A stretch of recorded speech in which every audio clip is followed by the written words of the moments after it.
Welcome back to, I think, the last minus 16 of the year. Alex, I was going to say, how are you? But I kind of know how you are. It's going to be down in the base now. I'm We've got on the gravel going. Yeah. on supervised drug use right now. We've got the midnight voice going. Yeah, Alex has been, I don't know wherever you're listening to this or watching this around the world. In the UK, there's been a lot of flu and colds and all sorts. And I never get colds. And over the last 6 weeks, I've had 2 humdingers. And basically, just sat in that chair at the back of the studio and slept during the afternoon. It just felt absolutely awful. So I feel for you. Yes. I never had the original. I won't mention the name so we don't get demonetized. I never had the original, but I seem to have got the 2.0, and it's powerful. Let's put it that way. I think that's might be what I had on the first one. It just knocked me absolutely sideways. You know, I'd get up in the morning and I just want to go back to sleeping. Yeah, I've had flu before, and it's usually like a couple of days, and I'm all right. This has been like over a week now, and I can't do anything. Yeah, awful. I feel for it. Well, hopefully it's out of the way before Christmas. Here's fingers crossed. Later, we've got loads. We've actually gone as far as making notes this time. So we've got an actual show planned. We've got a genuine podcast planned. I mean, we've got an actual list of things to talk about, amazingly. So, first of all, I was going to say to you, what's it like having your Samsung back? And you don't know. I don't know yet, because I've been so sick. It's still, I won't have a look. Yeah. Really, it's because he loves using the iPhone so much. It's still locked in the box. No, I'll tell you something about the iPhone. Wait. Here we go. It got worse. It literally got worse. I mean, I actually tried to screenshot and screen record some of the things I'm seeing. He's not running out of space. But I don't know. It's going to be a heck of a video when I say this has been my experience, because it's now 50 days using just the iPhone. Mm-hmm. But I bought the Pixel 9 Pro. I'm unboxing it this weekend. So I'm finally letting go of the iPhone for the foreseeable. I really don't want to use it. It's just... So you're going to switch to the Pixel, are you? I'm going to use the Pixel. I think I'm going to go back to probably Fold as my main. My S25 Ultra for my... I don't know. It will be Fold, and then a bunch of others. Out of interest, what problems have you been having with the iPhone? And from what you was just saying there, as if it's giving you signs that it's full of it's slow or stuttery, and just crashes. It crashes the other day playing chess. I mean, that's how boring I am. My gaming. Like an insider look into Alex's exciting lifestyle as a creator, playing solo chess. Play a bit of chess. I was queuing somewhere, and I'll just play a game of chess, and it literally crashed. And yet I've not had a single problem. Twice on Google Maps, and I don't know if it's Google Maps as an app or something with the iPhone, but and especially when you're driving, it's so frustrating, because it takes. Say if you take the wrong turn or whatever, it takes like 15 seconds for it to update. Recalibrate, map. I'm like, what's going on here?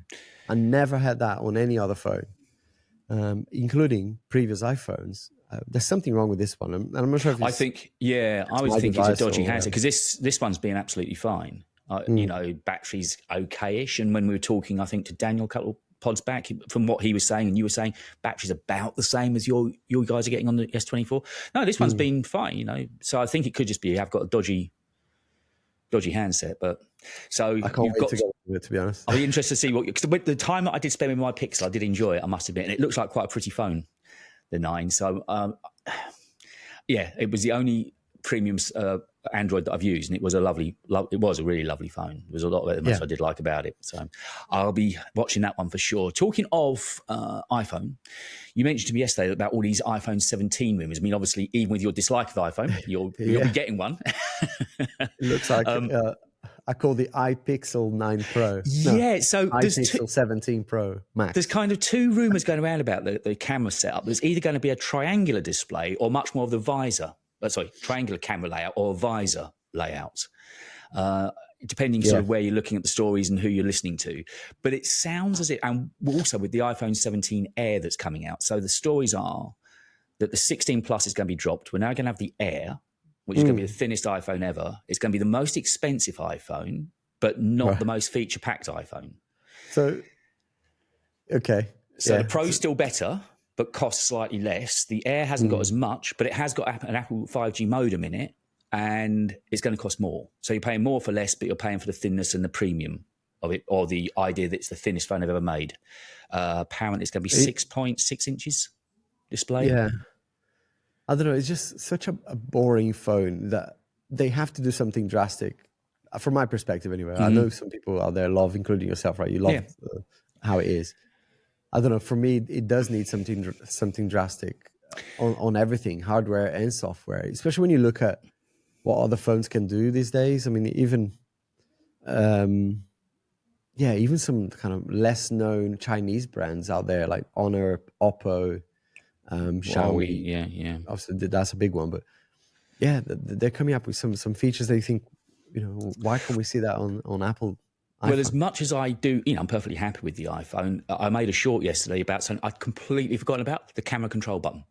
It's sitting there in plain view all of my day, and I never use it. I don't even use it to launch the camera app. So I'm making a mental note. It is still fiddly because I made the short yesterday. I began playing around with it because I don't know if you know, in the latest update, you've now got the autofocus and exposure lock by long press or short pressing. So you can now use it like a camera. You can half press and you get exposure and focus lock. I can tell you exactly how many times I used it in the last 50 days. Go on then. 0. Yeah. Yeah, same. I totally forgotten it's there. I mean, there's so many ways to get into the camera anyway. And so I made a short about it purely because I'd forgotten to use it. But before we wrap up on talking about the iPhone 17, apparently the Pro range is going to be all aluminium next year, and all the iPhones are getting ProMotion. So the 60 hertz haters can stop coming and dumping on us. It's a done deal. ProMotion is now a thing across the entire range, which, yes, I know you could fairly argue that on a phone that costs minimum of sort of $750 upwards, probably should have been for a long time. But anyway, it's done. Yeah, so same with the iPad mini.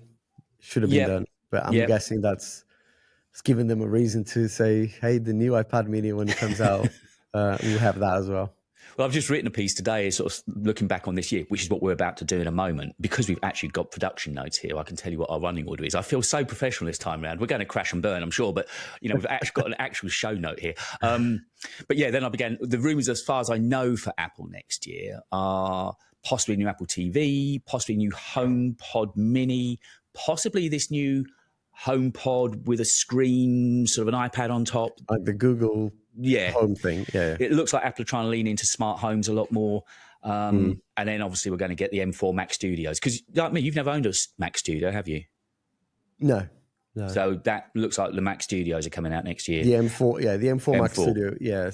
A lot of people are asking me about why invest so much on a Mac Mini when you can just wait for the new Mac Studio. I don't know. I think the Mac Studio is probably too much, even for what I need. Yeah. Considering how powerful the Mac Mini is, right? Especially with the M4 Pro chip. Yeah. I mean, I've switched to it full time. So the MacBook Pro is being used to read emails on at the moment. I'm doing everything on including recording this session. Everything's on and this it'll be edited on this. Yeah. The whole thing is on. I'm using this now. So I haven't gone that far yet, but I think now in theory, should be a quieter period. Yeah, I might rejig a few things here in the studio just to kind of see, can the Mac Mini just function as part of my setup here? It's going to be tricky because I'm so used to using the MacBook Pro, and it's not actually slow. I don't know if it's still doing as well as it did when it was out of the box. So, yeah. The only thing I found, and I can't put my finger on, I mentioned in a video and in the story, there's something that's just imperceivably quicker and snappier about the M4.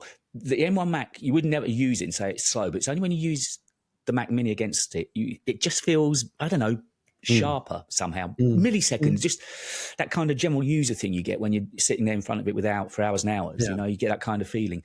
So this is our last podcast of the year. I suppose it's a good time to look back and talk about some of your tech highlights. Yeah. Where would your votes go? It's been a busy year. I was looking at, I did almost 100 videos. I guess that includes a few shorts in there, but yeah, it's a pretty good rate of videos a month. Just looking back, I think a big highlight for me was the Sony Xperia 1 Mark 6. Yes. It's still a beast. I know it's can be seen a bit niche. There's definitely a flaw in there in terms of the software, and the photo app got better, less pro-like. You can still go in there and kind of make it feel like like a previous experience did, like, you know, make it more like a Sony camera menu and whatever, if you like that sort of stuff. But it's very much it's more refined now and more friendly to use. And I just enjoyed everything: the form factor, the weight, the battery. It's fast. You know, the processor could be better, but honestly, it's been a When we were highlight for together me. in Windsor during the summer, and I played around for a bit, took a couple of pictures, but it was a lovely. It felt a lovely premium handset. So the reason that you're deciding not to use that as your daily then is purely because of these slight bugs it's got with the camera system with the OS. Is that Yeah, right? it is quite. I mean, as a camera, it's my favorite to use because there's something about that camera. It's just, especially in macro, nothing can really beat it. I was wondering if the new, I guess when the S25 Ultra comes out, they'll probably have something that does something incredible in that area. The iPhone tried to do it, and it's pretty close, but I still prefer the look and feel of the experience for that. So yeah, I mean, the Fold 6 was great too. I didn't really think much of the flip stuff.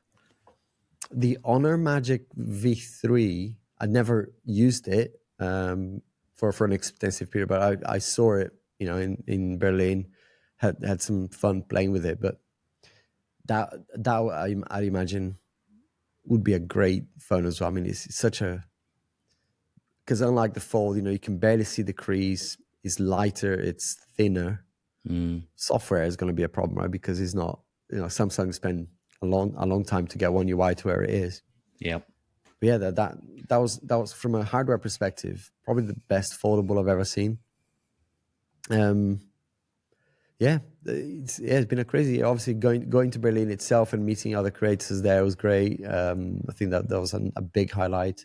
I missed out on CES, which we'll talk about in a minute as well. But yeah, that was the the best thing. Not just because of, you know, all the new tech that you see there and you know, the stuff that excites us, but from a networking perspective and meeting building and rubbing shoulders. connections. Yeah, It's really important.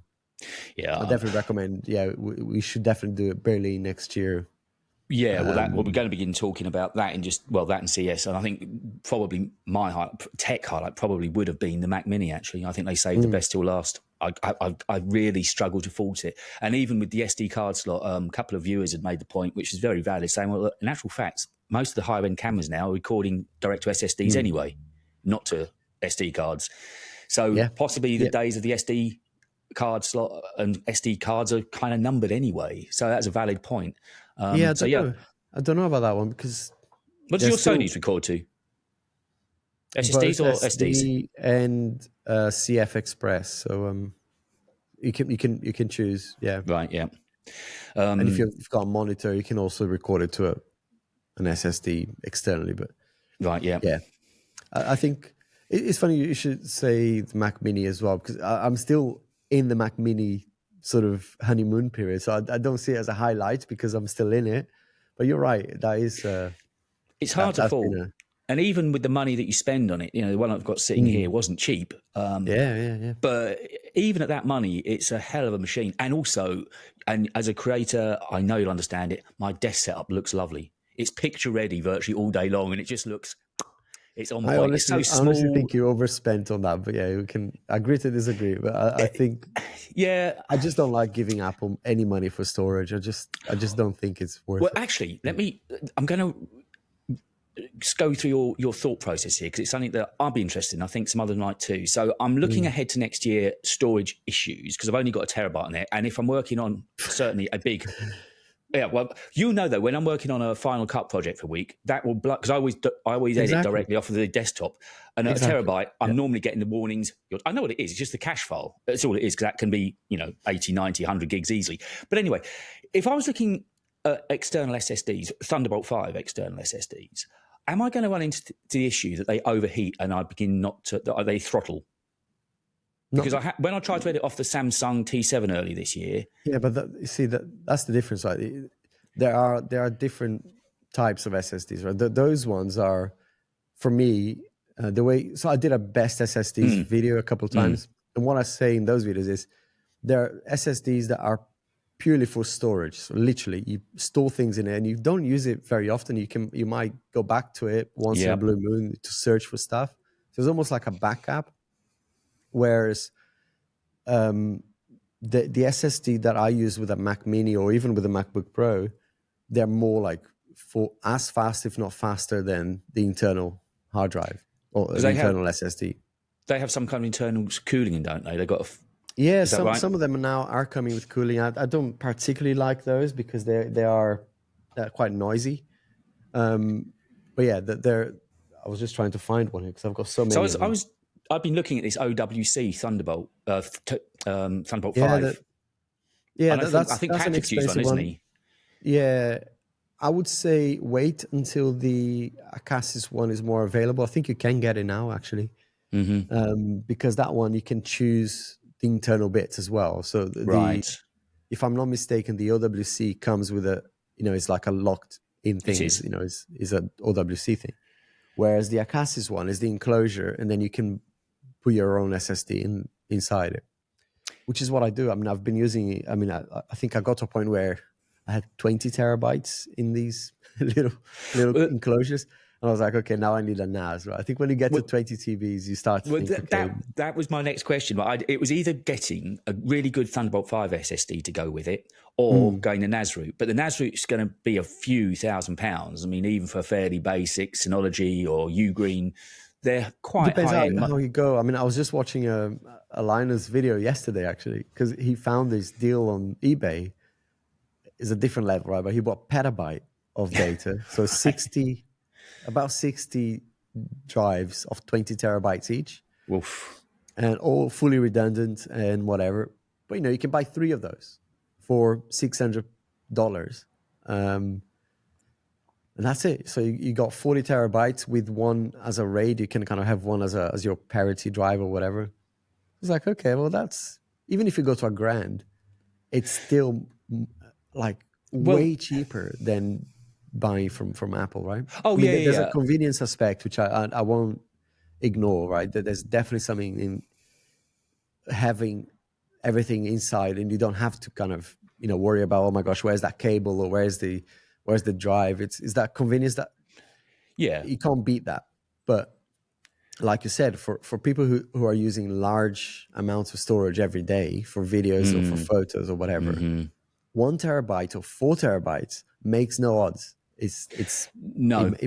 The only argument I would always probably agree with is if you're using something that uses a lot of memory, like you're doing LLMs, AI work, that relies a lot on memory, and inevitably you're going to need swap files, and they can go quite large as well. So in that scenario, you do want to have a larger internal SSD. You don't want that. You don't want. But for editors like us, exhausting. So I mean, I've been watching. I know nothing about NAS, so I've been teaching myself. I've been watching loads of videos about them. And part of the appeal of NAS, of course, is you can set up the network so you can access it remotely. Whereas I don't actually need that. The chances of me not editing here, or at least taking home the bit that I need, so I couldn't decide. But then you just said that, well, you could actually get yourself a NAS set up for probably 600 to 1,000, and then these Thunderbolt 5 drives I'm looking at are probably 400. So I'm thinking for a long-term commitment, because we all think of what's the best available possible right now. And, that is using M.2 SSD cards as a NAS, and that's going to be really expensive. But disks still exist, and if you set up a RAID in a way that it's not going to fail on you, and it's unlikely to fail all at once, you can get it going at a decent price. The problem becomes, when you're trying to do work from it. That's exactly it. Yeah. So I think for me, it's coming up with a system where I can have, say, 8 terabytes, which is possible now on this M.2 and NVMe cards, and that can be my live project enclosure, and then everything else just goes into a NAS. You haven't got a NAS yet, have you? Yeah, I do. I've got two. I've got right. two. But setting them up is a nightmare. I've heard I am thinking because you said, I don't need to access it externally. But if you think ahead, right? Let's say, for example, your channel grows to like 50K in the next year, which is very likely, right? When you go past 10, the growth is exponential. So I think you might come up with to a point where you go, actually, I need an editor or someone to help me, whatever. So you can just say to them, look, here's the file. It's connected to a Mac Mini remotely. Right, Go wild, so they can be anywhere in the world editing from your I location. suppose what you say is true. It's that thing, you want the easy get out, which is just plugging in some sort of SSD, but probably if you're spending good money anyway, it's worth just planning ahead and thinking that bit bigger the whole time, isn't it? Yeah, those $100, $200 SSDs are okay for backups. They're not going to be good for production work. Yeah. All right, well, expect us to be talking about it and expect me to be messaging you a lot in 25. So, Alex, just watch this video here. I'll just send it to my video. Cheers, pal. Get you a few more clicks. CES. Now, when we were last on the pod, I know Patrick said he was going. You were hoping to arrange to go. Quite a few people going. But you didn't end up making it happen in the end. No. Obviously, it's something you really want to get to. I got deals lined up. I was so excited for it. I was like, because I wasn't booking my travel until I had enough deals that would not only pay for the trip itself, but would mean that I could take 5 days off my other business. Because, that's the other thing that I usually forget to think. If I'm spending a day doing content, that means I'm not making money on my other business, right, for that whole day. So I need to account for that. For money lost there, yeah. I thought for 5 days that I'm not working, I'm literally going to take off and not invoice for those 5 days. That's a chunk of money. I need to make that, pay for the trip. And, if I make a profit after that, brilliant. But even if I just break even, I'll be happy because there's a huge value just in being there. So I think, or maybe even make a slight loss, I wouldn't be worried. But I did. I had $15,000, which is not a lot of money, but he would have paid for the flights, for the hotel, and potentially for a few days off. So I was like, okay, let's go. I went to because I still don't have a British passport. I'm still a Brazilian citizen, even though I've got a British residency. So anyway, long story short, I can't get a visa until March. Because of a Brazilian passport? Yeah. So what, just the lead time? So you need to apply earlier? Is that all it is, or? Yeah. So I used to travel to the US a lot. I've been to the US like 10 times, but and it used to take maybe 2 weeks to get a visa. I used to just apply, go to the US embassy in London and just get the stamp over there. And you have to be interviewed, which is, it's literally going back to the 1950s or whatever. But, it's something that I never realized I never thought it was going to take longer than 2 weeks. But yeah, now for whatever reason, it's taking 3 months. So, I missed out on that. Oh, so it wasn't the fact that you couldn't get the deal put together. You actually had the deals put together. It was just you didn't apply for the visa in time. Here's the kicker. After I decided, I told people, look, I'm not going anymore. One of the brands I worked with this year came to me about a week ago and said, we love the video that you did for us earlier this year. We want to pay for your trip, pay for your accommodation, and pay for you to do a video whilst you're there. I was like, so you would be on top of the 15K, another bunch of money, and all the costs.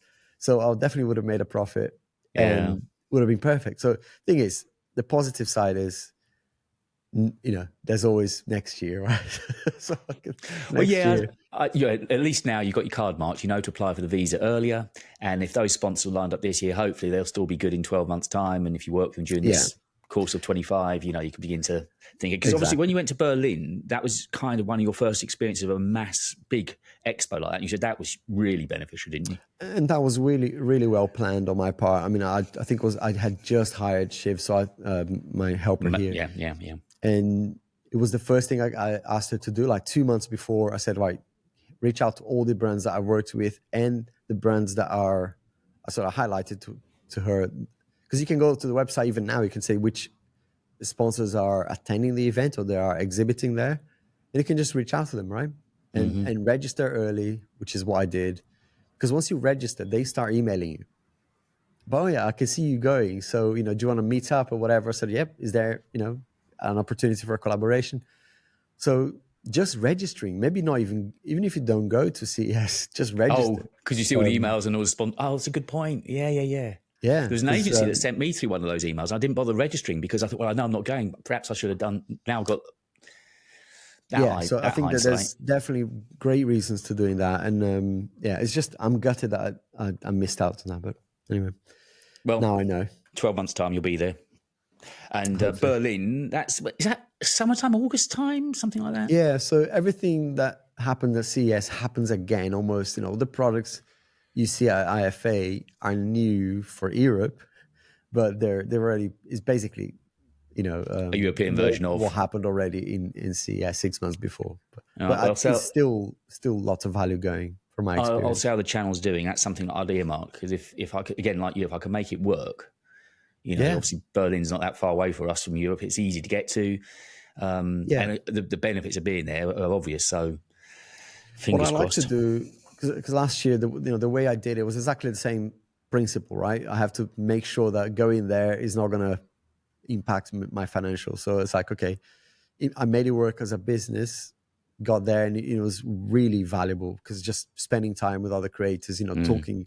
Because of course, we have our WhatsApp groups and whatever, but just being there and having a chat with people face to face.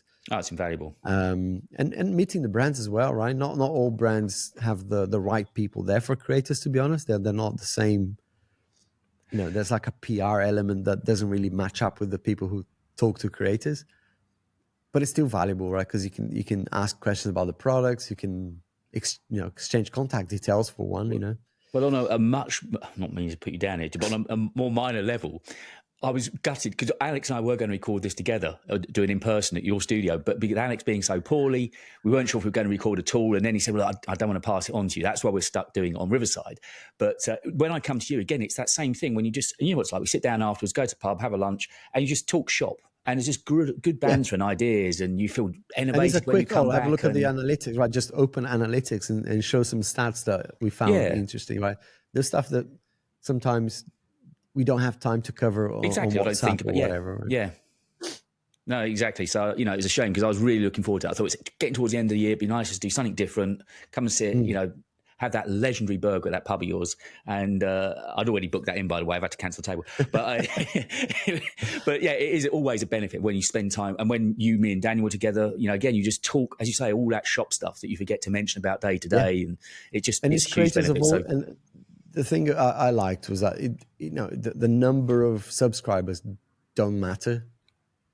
They matter a lot for brands, but they don't matter among creators. We're all kind of having dinner together, going to the events together, going on scooter rides. It's like it's really fun, and that's the main thing I'm gutted about not going to CES, because you would have been, obviously it's Vegas too, but it's just there are much more relevant creative stuff going on with people that, whether we like it or not, right? Our UK and European presence is decent, but is nothing compared to going over there and seeing the tech creators that are in US and Canada, right? There are huge channels there that don't get that many opportunities to see us.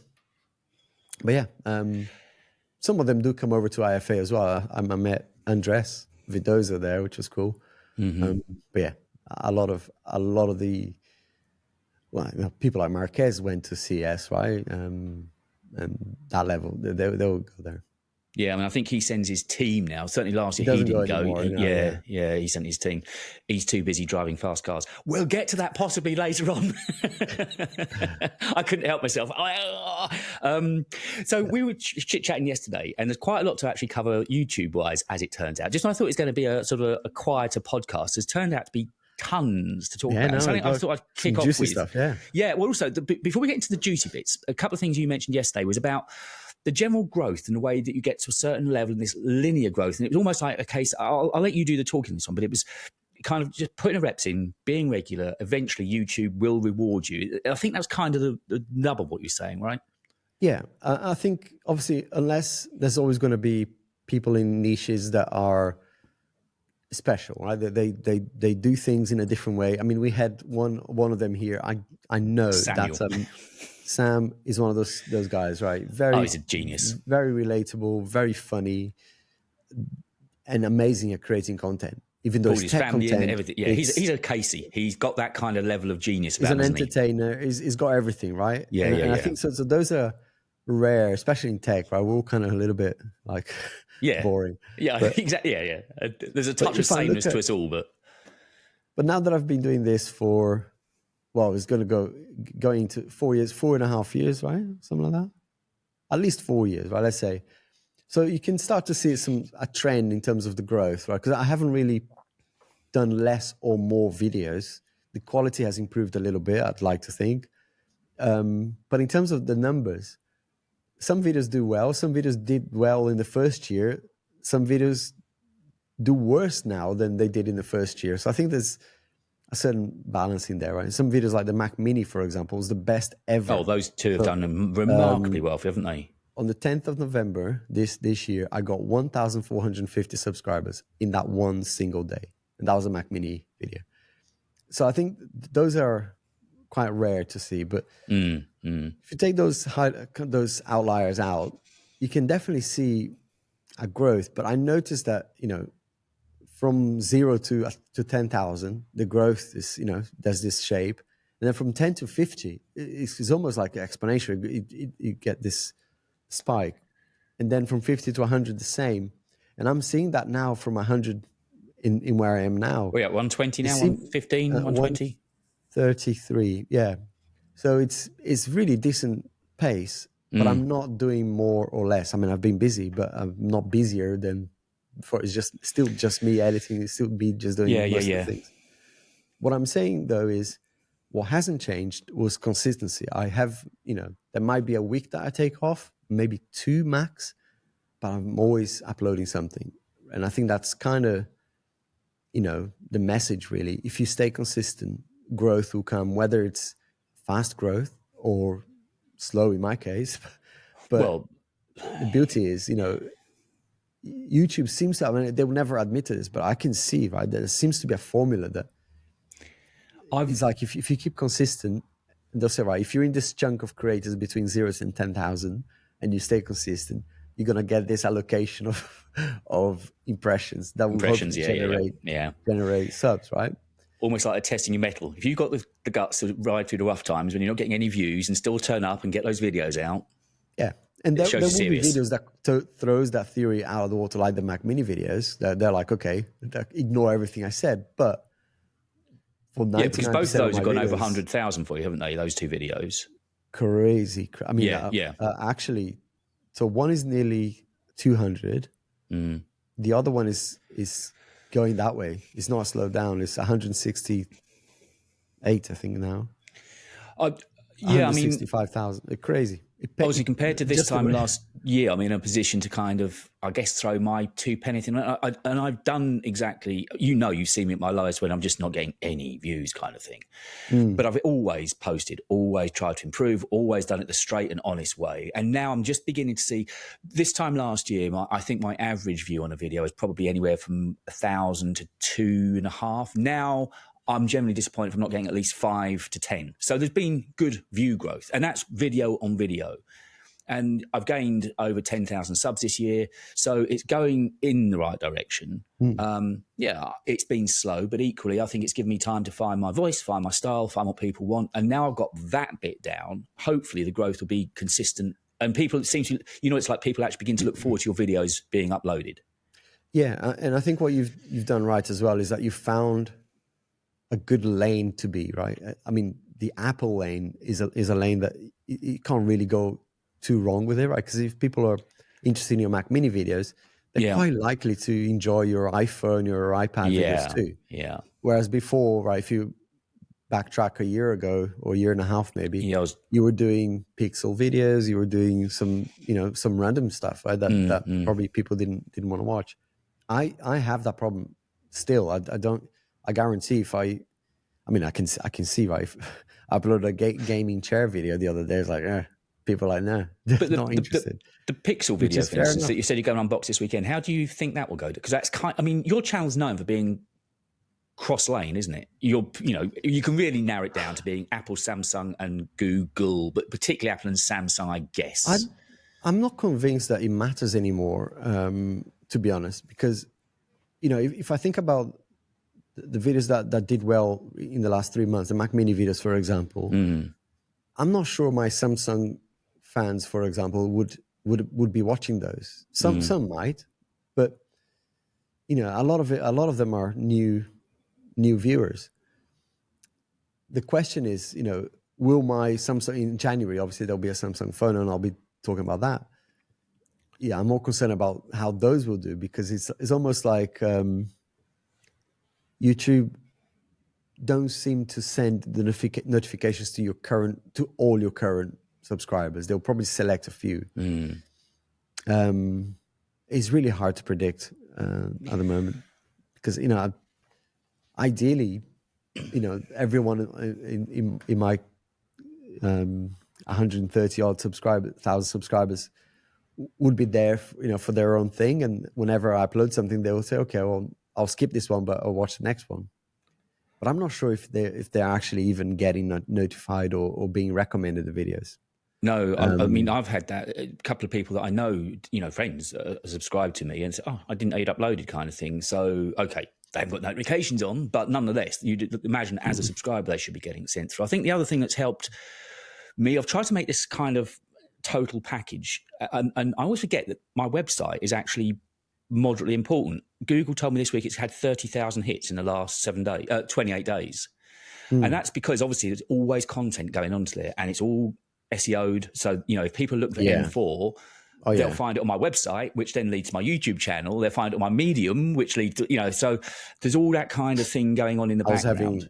I was having that very conversation, just because, I want to make sure that, that there's as much noise outside of YouTube being generated to the channel. But they have to be good quality noises, like, your own website or even Medium. But I think Pete Matheson posted something a couple of days ago about something that I noticed too, where your video gets AI'd into an article, and then they use the same picture, the same thumbnail. I saw this last night. I was looking at him on Twitter saying about that. And then obviously this website is making, pay-per-click sort of ads, money on your work, even though they're linking to your video originally. And you can see that in your analytics. You can see like external views. So it'll be either from people who shared it onto like Reddit or whatever, or people who are literally just ripping it into that. At the moment, I'm kind of taking the Mr. Beast approach, which is, people are sharing it. So let them. So it's good noise for YouTube. It's a good signal to YouTube. On the other hand, they're making money from your hard work, right? So it's kind of... But this is, I mean, this is the other argument that's coming in with the AI, of course. Websites are going to take a big hit soon, because I've got ads running on mine, so I'm earning a little bit off there. But The Verge now has just gone on to a paywall for their pod. I think the website is gone. Yeah, the website's going on to a paywall. Mark Gurman's newsletter that I used to get free on a Sunday, you probably get it free. That's going on to a paywall in January. So I think everyone's realising, because AI now is summarising, ripping the words, giving you in a couple of paragraphs what your article is about. Websites aren't getting clicks. So the big websites that were earning very good money, like Bloomberg, like The Verge, are obviously having to look at ways to protect their revenue. Yeah. So AI is going to have far-reaching effects for creators beyond just the video medium. It's going to have a huge effect. Yeah, it is. And it does a negative impact as well. I've noticed, watching some videos, I'm thinking, this creator just used the same sort of, not just the word, but the same phrasing as this other one, talking about. So I'm thinking, either is, you guys got together and wrote the script together, or which is unlikely. You both asked ChatGPT, write me a script about it, which you can do, but I'm like, you've got to have your own opinion, man, and you have to put the hours in to write stuff. Yeah, I mean, you can spot it a mile out, can't you? When something's been purely AI generated, be it the script or thumbnails, you can just spot it. There's no creativity in it, there's no personality in it. And the thing is that I mean, my can thumbnails recognise one don't of have you. creativity in it, to be fair. No, but they're yours. That's They are just out of yours. That's just They out are of yours. no I time. know you and Alex were taking you and Patrick the other day. Sorry, you and Daniel the other day. Daniel, our Miss cousin, by the way, he's on a holiday at the moment. That's why he's not with us. He's having a well-earned 10-day break, isn't he? On the high seas. He's cruising around. That sounds terrible. He's on a cruise. He's probably better. He's literally on a cruise. Yeah, cruising around. No, he's not cruising around Brisbane. But I've completely forgotten my tack now of what I was about to say. I've completely Talk gone about thumbnails and thank you. Yes, I put up yeah. my one last week and said to you that's taken me 4.5 hours. And you said, I'm like, okay, good luck, mate. But I spent all Saturday afternoon. So I was finishing off last Saturday. I thought I could get the thumbnail done. That puts me in a really good spot for next week. And suddenly, 4 hours later, there I am still just micro moving something just to get it in the right position in the frame. But yeah, I mean, the A/B test stuff has been hit and miss. But one thing that it did tell me this year was that using my face on thumbnails works more than not. Right. Yeah.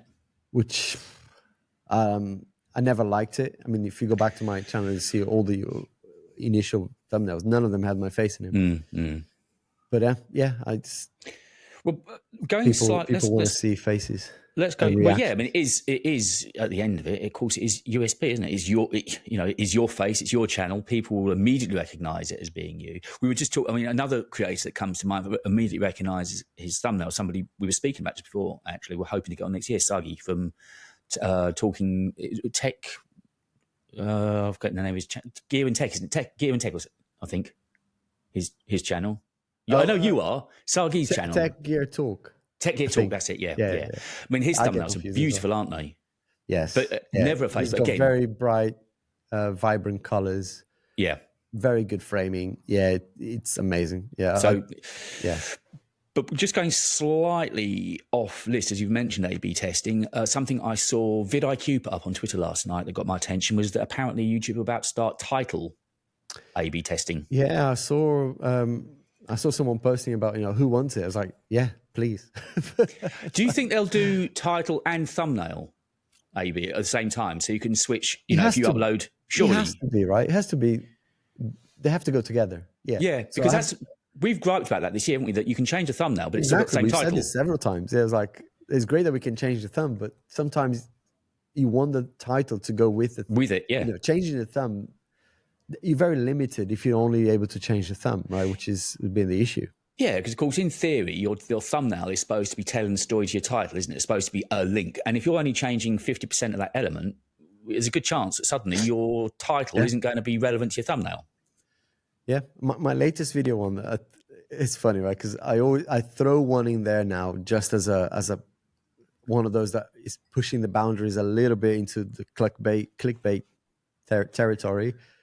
But it's incredible how it works, right? I'll give you so thumbnail one had me holding the two Macs like this with the price in each of $599, $1,400. That was one, and me just neutral. The other one had me going painful face, the Macs behind me with the price. I think that's one I've seen. Yeah. So those two had 30% watch time share, not click through. Mm-hmm. The one that won which is the one now visible, is one that I'm going like this, going so many regrets, and the two Macs in the thing, which is I don't mention any regret in the video. Mm-hmm. But that's 41% watch time share. Yeah. So I think, and no one is really complaining about the fact that it was clickbait, because in the video, I go through, my experience with both of them. But it annoys me that you have to do that still. You have to kind of be clickbaity to get people to. I would love for YouTube to be using those AI tools to kind of. I don't know, read the feedback from viewers and recommend your video based on that feedback. I think that would be the clever thing to do, because the thumbnail and title doesn't, they're never really going to tell the full story. Funny you should mention clickbait, because apparently that's another thing I saw. I spent too long on Twitter yesterday, clearly. YouTube is launching a massive crackdown on clickbait titles and thumbnails, starting in India, apparently, and then rolling out around the world. All right. The debate is how they're going to police it, who decides what's clickbait. The examples they gave was president gets killed. And if your video is clearly nothing about a president getting killed, so there's a very obvious signs of clickbait, sure. But ones that are marginal, and we've all pushed it sometimes.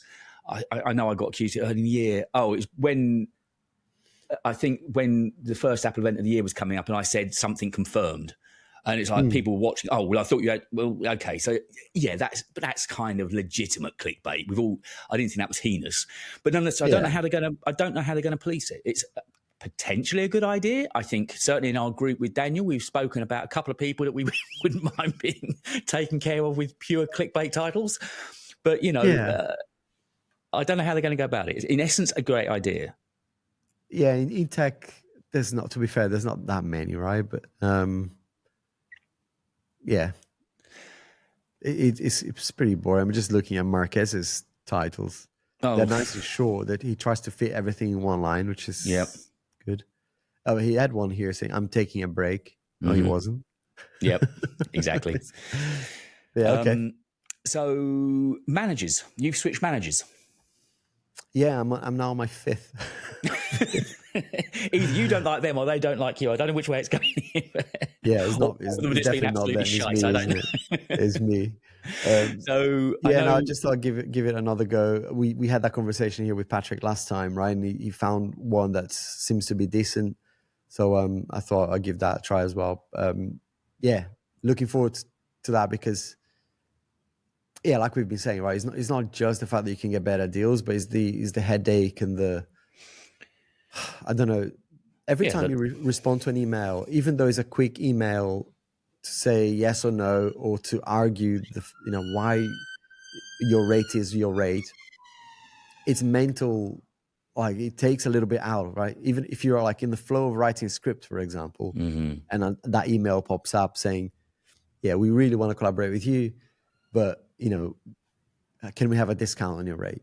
You having to stop what you were doing, deal with that, and then to come back to your script, the creativity is gone for me. It's like at that point you have to so it's more than just getting better deals. It's also the fact that you can focus a little bit more on creating. Yeah. I mean, well, as you well know, often these emails can turn into threads of 15, 20 emails back and forth. And I thought I had one in the bank recently. I really did. I thought the new year was going to start off okay for me. Before you even start the work, right? Yeah. Then there's during the work, which is like, again, he's going to take care of most of that stuff. And then after as well. There's payments, chasing payments and all of that stuff. It's like, so yeah, it's from beginning to end, 50, 60, sometimes 100. I mean, I had one or two this I know there's a brand we're talking about. 100 emails. It's like, what the hell? Yeah. So, all the signs I had with this one were really promising. They were asking for sort of demographics. They were asking for stats, figures. And I thought we were in the frame, and then just suddenly he just completely rugged me and I didn't get anywhere on it. And it's just been a wasted effort, and all that time that I put into giving them the information they wanted. And, as you say, it's just so frustrating when you make that dance. What I found that worked best, for me in the last, I don't know, two years was to offer them more than what they asked for. The package. That, I think is to make them feel like they're getting good value, right? Because I think if we just answer on a one video basis, it's very likely that they're just throwing a wide net, right? And they're saying, let's see who responds. And as we know, there'll be creators out there, whether we like it or not, that will say, we'll do it for $100. So it's very hard to then argue that you're worth more, right? Because there'll be creators, sometimes even with way more subscribers than we have, accepting a lot less. And, and I'm not judging anybody. I do sometimes videos. If I like the brand and I see an opportunity to work with a brand because there's another value other than money. Exactly. Yeah. I will still do that. But I'm fully aware that that's actually bad for everyone else, right? Because if you're doing something that is free, why should they pay for other creators, right? There's a brand that you and I were talking about, who I'm mentioning here or thinking of, that I pushed really hard to get some sort of money out of. And in the end, it was a brand, I know you've managed to have a different deal with them. I couldn't get anything out of it. I decided it was a brand I really liked. actually probably would have ended up buying a product anyway. And then you've got way more experience in that field than I do. Yeah, it's crazy that they're not seeing that. That's insane. But I think longer term, and funny enough, Pete McKinnon put up a video this week called "Working for Free," and it was going back to conversations you'd had. I think it's about the Herman Miller chair or something. There's certain brands that you just like to be associated with because they're lovely brands. And I'm just thinking, if Tesla came over and said, "Do you want to review our car for free?" Yeah, exactly that. Sure. So, although I'm doing this one without payment, I'm not making a video. That's the point. I've said, look, I'm not making content for you. I will have it in frame in thumbnail shots. I'll have it in frame in B-roll shots, whatever. But so I think it'll do for now. I mean, but yeah, I'm holding firm. I'm not doing anything for now. Even though I know I'm quite a small channel still, there's growth and there's good interaction. I'm not going to begin giving it away for nothing. I'm just not. No, exactly. I heard something interesting this week, which I think was actually Peter McKinnon. I don't watch many of his videos these days, but this one caught my eye, and I thought, okay, I'll give it a go. It was something about working for free, actually. It was that. Yeah, that's exactly what I was talking about. Yeah. Oh, is it? Yeah, because in there, it didn't. I think it was his friend who said something like, if I do something, it's either to build a bridge or to grow the business or something. Yeah. So I think, in this case, what you're doing is trying to build that bridge, right? Open a door or something. And I've actually said to the lady I've been dealing with that, look, let's just push this down the line. If I work with you now, let's just hope when budget becomes available that, you remember that I've tried to be helpful now. Because otherwise you go around making enemies, don't you? Yeah. The other thing I would say is when you do that, put some metrics, right? Because we're not here, because a lot of them think that this guy just wants a quick deal and, he'll run with the money sort of thing. And a lot of creators do that, right? They're here 1 year and the next year they're not here. And those brand managers, let's face it, a lot of them are just, they're rotating as well. But with brands that you really want, you really value and you really see an opportunity for a long-term relationship, I would say, put some metrics around it. So you say, right, okay, I will do this one for either less money or, I'll do like a taster for you. But let's see how many not impressions, but how many referrals, you get. Because, what I found, I think it was a mini PC brand this year. They came in, they paid for the video. It was a dedicated video. I remember the one. And it was great timing because it was during the Mac Mini video. It looked mini-ish, didn't it? Yeah. Yeah. I probably would have made the video anyway because, it was one of those times where not much was coming through. But I accepted it. It was a dedicated video, which, typically I hate doing.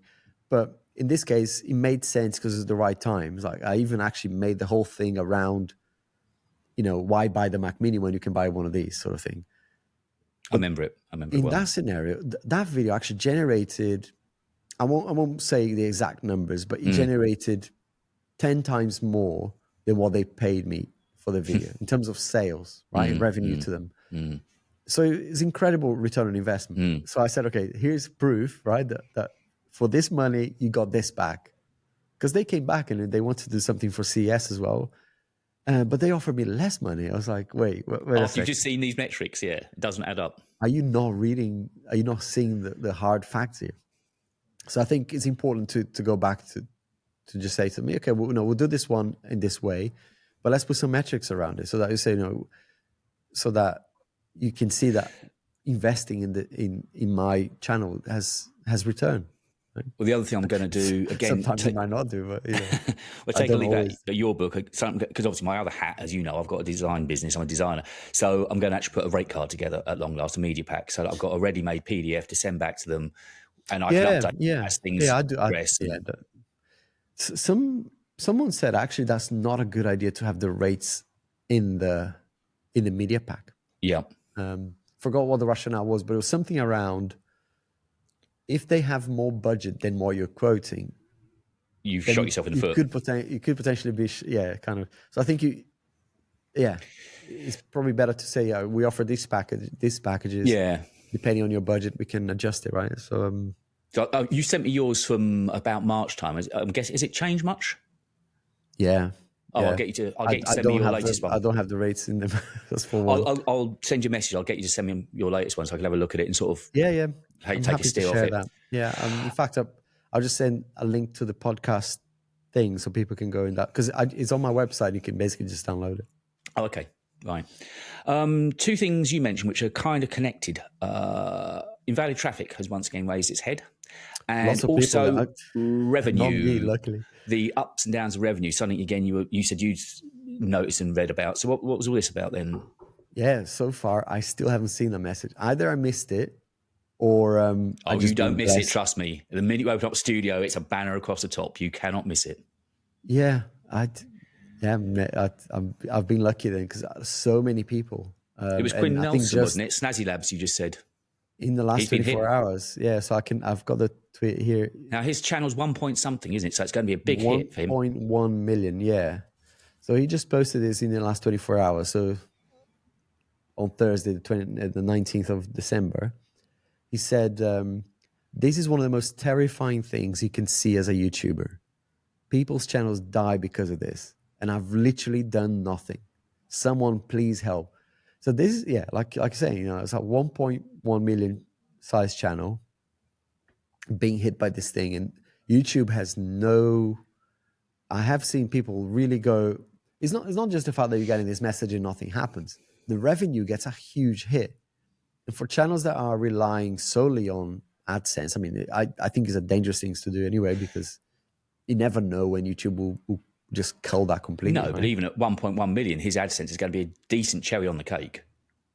Yeah, it's not going to be trivial, and he probably hasn't seen that hit yet, right? But what that message says is, this is a one-time notice that your finalized earnings in AdSense have been adjusted. And this is to keep the platform working for creators, advertisers, and viewers. Learn more, which is a nondescript. Yeah, and you go on to article, learn more, and there's isn't it? nothing. Yeah.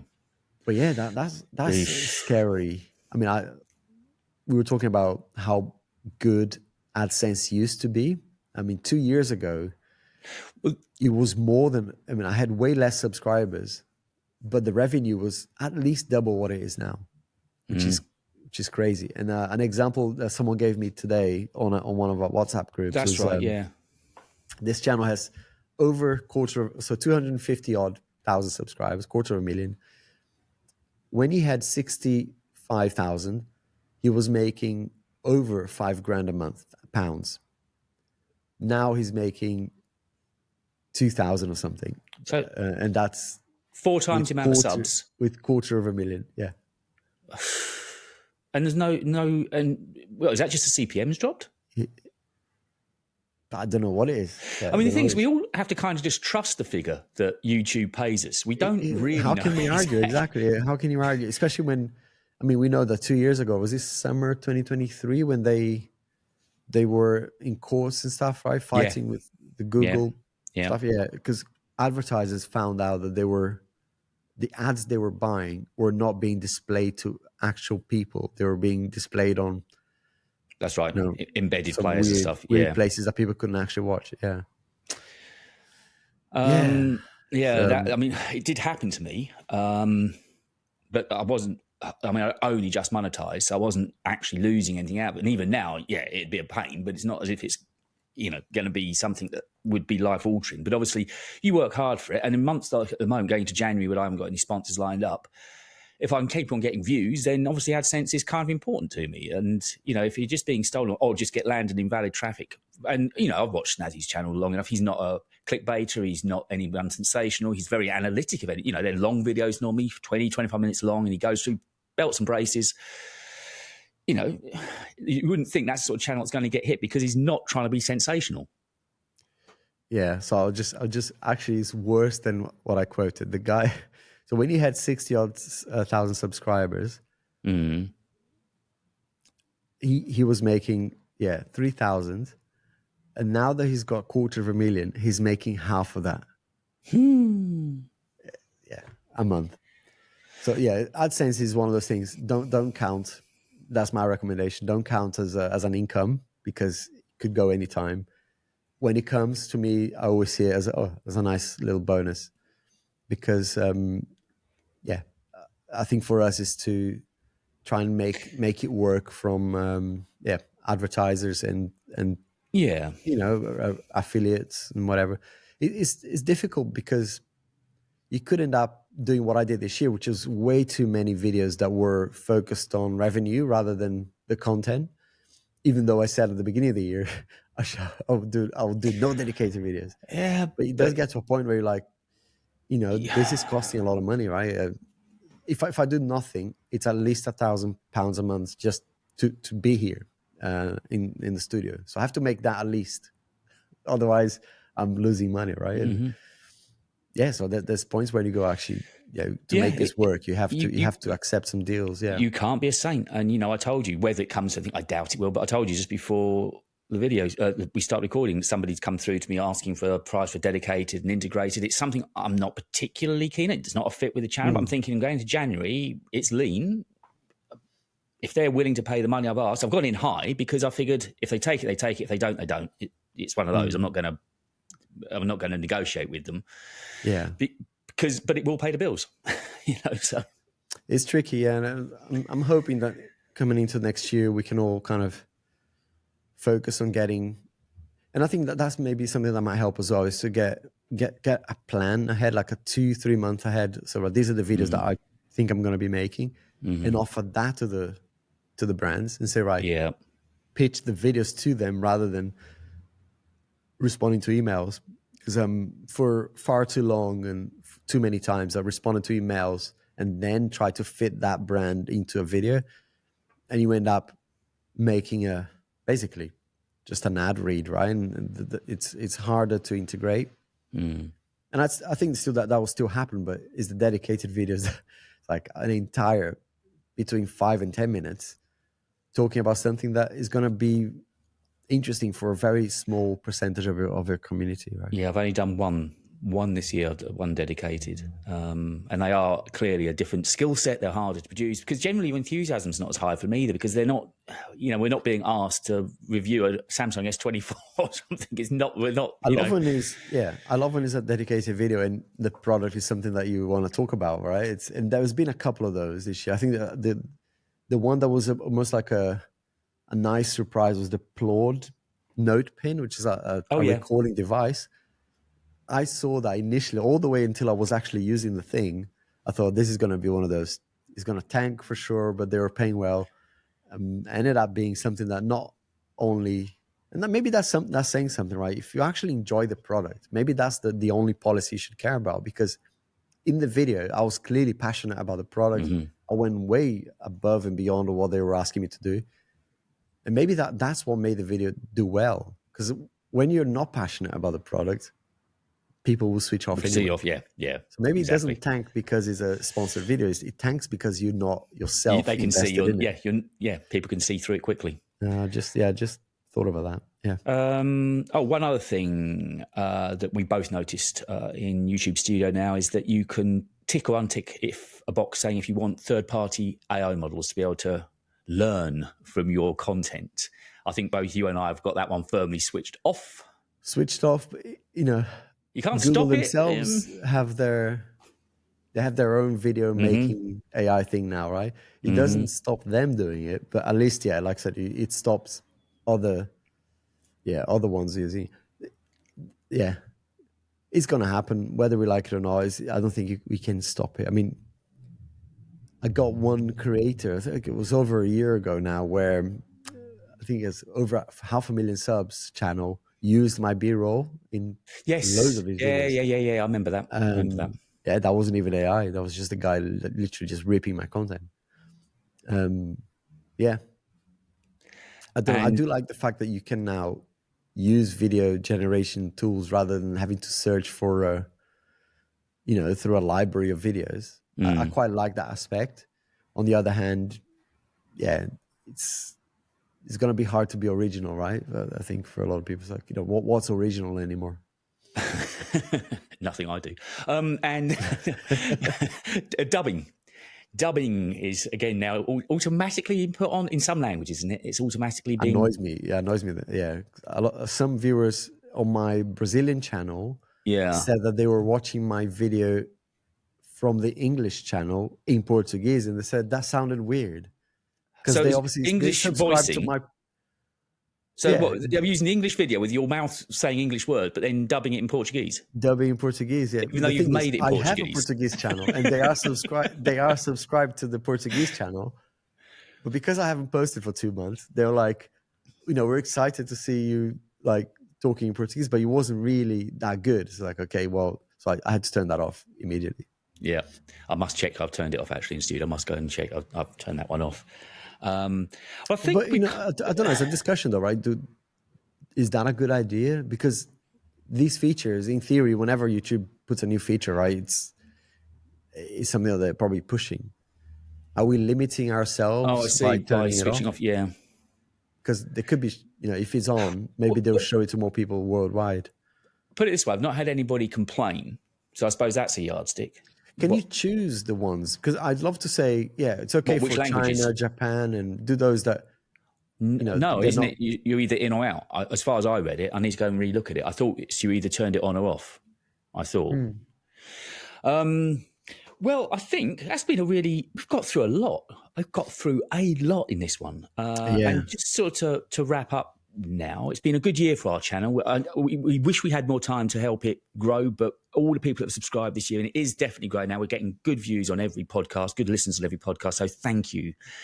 And I think Daniel, Alex, and I know that you really enjoy this YouTube chat as much as anything. And we're always honest with you. We definitely found a groove on this as well. Right? I think we're probably, to start with, we were having fun, but not really found a format that worked. I think we know. And there's a lot of creators enjoying it. Yeah, there's a lot of creators, and particularly creators that are starting out. And I think finding the advice interesting, valuable, and also honest. And that's the great thing, that we say it as we've all experienced it.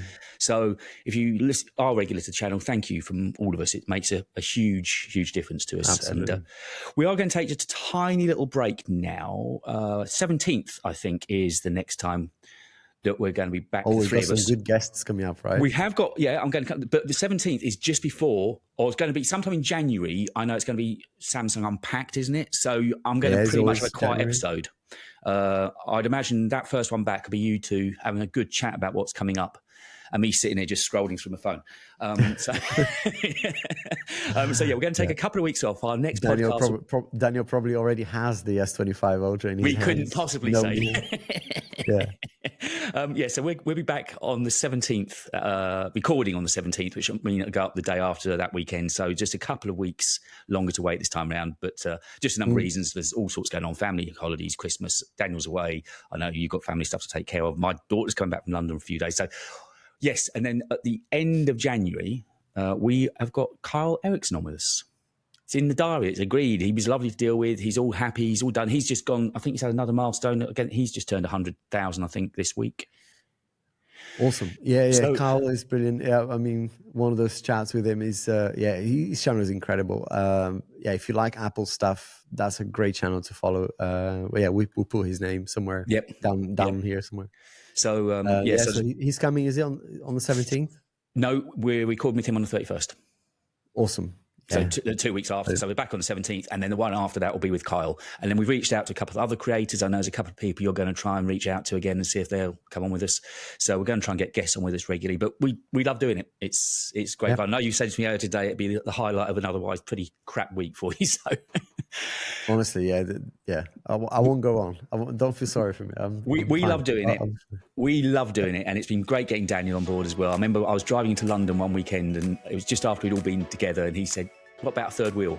I thought, you know what, that sounds great. And it's worked out brilliantly, isn't it? Because, we've had to dance around with the time zones, of course, with him being in entirely the wrong part of the world.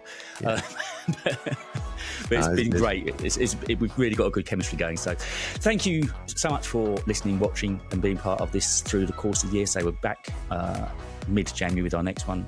Alex, I hope you get better soon. Enjoy your Christmas. Thank you. You too. Yeah. Cheers. And we'll see you back in 2025. See you all very soon. Bye.